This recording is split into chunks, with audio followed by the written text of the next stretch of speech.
Good morning. It's Scott from Eat, Love, Pray RV. Happy to be with you today. We're up here in New York still. We're up here just outside of Buffalo in a place called Byron, a little town called Byron, the village of Byron, as they like to say. We love how when we're driving around, we see everything as the village of or the township of, and that's new to us. We're living out west. Everything's a city or a town now, and so we like some of the verbiage and the names that they use out here. So we're having a great time. Our primary reason for coming up near Buffalo, as you may know, it's very near Niagara Falls.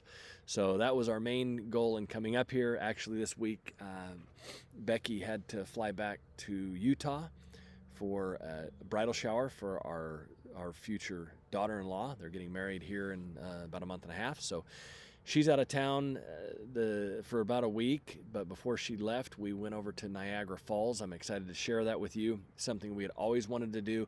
When we laid out our map on the table a couple of years ago, that was one of the first things that we wrote on there is we want to go to Niagara Falls, and it did not disappoint. So first of all, before I dive into that, let me go over where we stayed. Obviously, when we're staying someplace, we want to stay someplace that's convenient. We want to stay someplace that is safe, someplace that's budget friendly, and someplace that is dog friendly. So this one we're staying at for about a week and a half, and so we used one of our apps to track that down. We like RV Life Trip Wizard.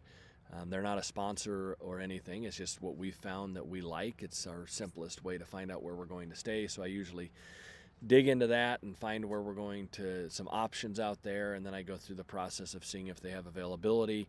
Many of the RV parks nowadays do not have online booking, and this is one of those that did not. For whatever reason, you've got to call. But it worked out. This is a wonderful RV park. Wow, it's an established older RV park. Lots of space. They've got about a third of it that's full-time that are permanent residents. I should probably call them permanent instead of full-time. But they're kind of off on their own and a little part of the RV park, and the rest of it is up to people coming in and out. Because we were here for a week and a half, because we wanted 50 amp power, they put us up here in the upper part that is in a really nice open spot. We have nobody to the, even if there were people here, no one could be behind us, no one could be to the back of us. And we've got a wide open spot out here in front of us, which has been great for Gus to be able to play fetch when no one's around. We've utilized that. They've got pools here, a couple of nice pools. It's a little too cold to use those. I think they've actually closed them down for the season, but they're very nice. What a great place to come. The park is well maintained, very courteous people here. Lots of activities for kids to do as far as playgrounds and fields if they wanted to play soccer or football, or I think they've got a frisbee golf down there. So anyway, it's a great place to stay. I'll put the down here at the bottom, I'll put the contact information for you if you're interested in it. But we typically, when we're going to a bigger city, Buffalo would consider a bigger city, we like to stay in outside. We're not concerned about driving up to an hour or so to the venue that we want to go see, and we find that we get for us a better experience. I really enjoy riding my bike out in the more rural parts of the county, and this accomplished that. I was able to go on a nice bike ride the other day. Typically your rates are going to be a little bit less whenever you're staying away from the bigger part of the city, and that's the case here. This was budget friendly, very nice, full hookups, everything that we need. So we're really enjoying our stay here. As I mentioned, primary reason for coming here, there was two primary reasons. One, it was Niagara Falls, but also Becky was going to fly out of Buffalo. We wanted her to fly out of a major city, so Buffalo had an international airport, so she's gone for a week, gave me a great spot to stay. I'm already starting to see the leaves change colors a little bit. We're really excited for the fall foliage. That's one of the reasons we wanted to come up into this area and go even further up north and kind of bend across over into Vermont and New Hampshire and Maine as we continue down this path. So let's talk about Niagara Falls. It was about a 45-minute drive from where we're at.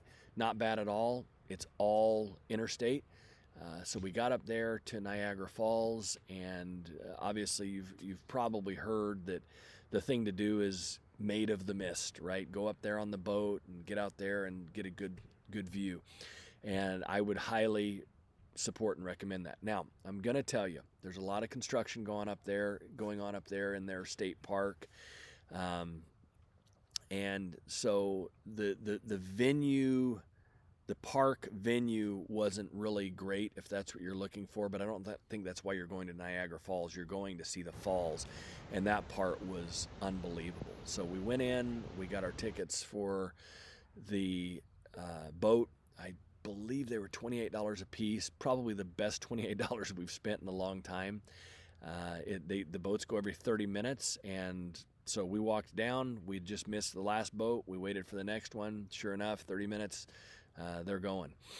Right across the way, you've got the Canadian side. If you want to cross, there's a giant bridge. It has two flags up there, an American and a Canadian flag, and you can cross over into Canada, and you can go on the Canadian side if you want. We decided not to do that, but it's kind of fun. The boats that are out there, the Canadian boats, everyone's wearing a red poncho.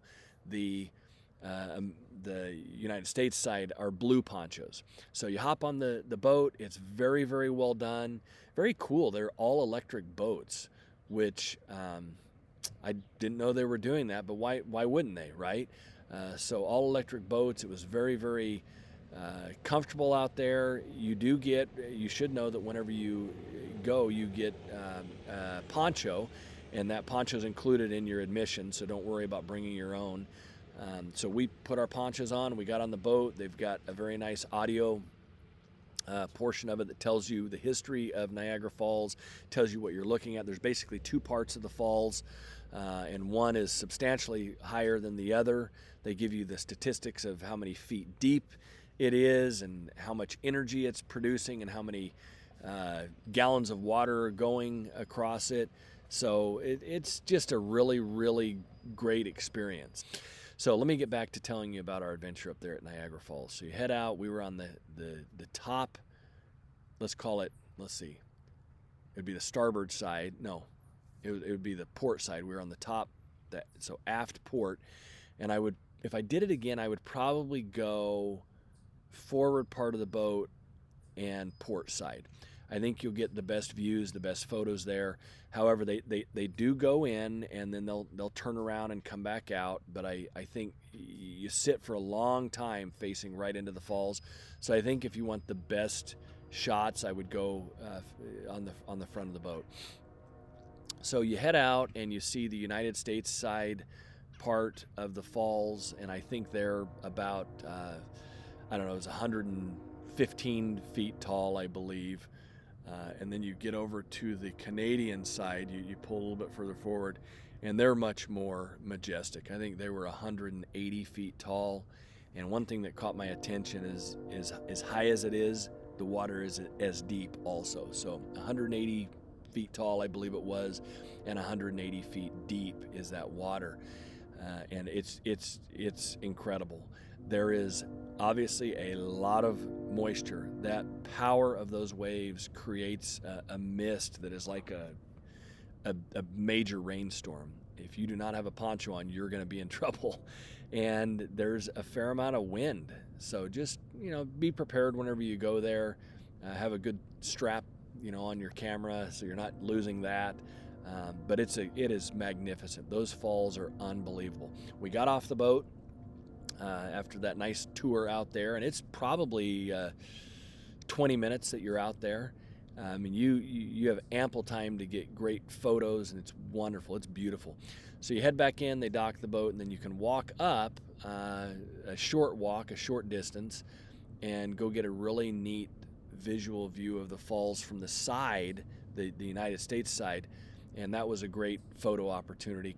It also gave you a better understanding of the power of this water. I mean, you're so close to it, relatively close. You're probably still, 75 feet from it. I mean, a safe distance. So it's safe to take kids up there. And so that was great. Then we went back up the elevator up to the observation deck. And what a great view watching from the United States side, the water flow off and the river that's leading into that. and just it was absolutely beautiful. So I would highly recommend that. Another great stop for us. Niagara Falls did not disappoint. The town around it, I mean, they've got a big casino and some other things there, but it wasn't a pristine, well manicured town. I would suggest, if you're going up there, I mean, Niagara Falls is what I would suggest is your day destination, and maybe stay somewhere else. We're very happy where we're staying over here in Byron. Very, very nice area, very, very comfortable, very quiet. Again, budget friendly. There's plenty of stuff around to do if you want to go and go for a nice drive, go for a bike ride, stay at the park here. So Niagara Falls was great. We did end our trip up there. We stopped and ate at the Hard Rock Cafe. It's right there, right outside the park, and it was good. We like Hard Rock Cafes, all the memorabilia in there, and we think the food is good. So we enjoyed that, and there's plenty of gift shops around there. And so we did a little bit of that, and then we headed back to where we're staying. So hopefully this is helpful. Niagara Falls, a great one to put on your list of stops as you're out seeing the country. We sure enjoyed it. We sure appreciate you watching these videos. We hope that they're helpful. As always, if you have any suggestions or ideas, feel free to get those to me through email at elprv23@gmail.com. I appreciate it. If you haven't subscribed to the channel, please do so. I've got a lot more videos coming out. Hopefully those are helpful. Most of them are on destinations that we've traveled, giving you a little feedback, but some of those are going to be on tips and tricks on things to do with, simple fixes for your RV, or helpful apps that we use, or helpful ideas that we have, or some of the mistakes that we've made that you can maybe learn from without having to make them yourself. So thanks again for your time today. I hope you have a great day.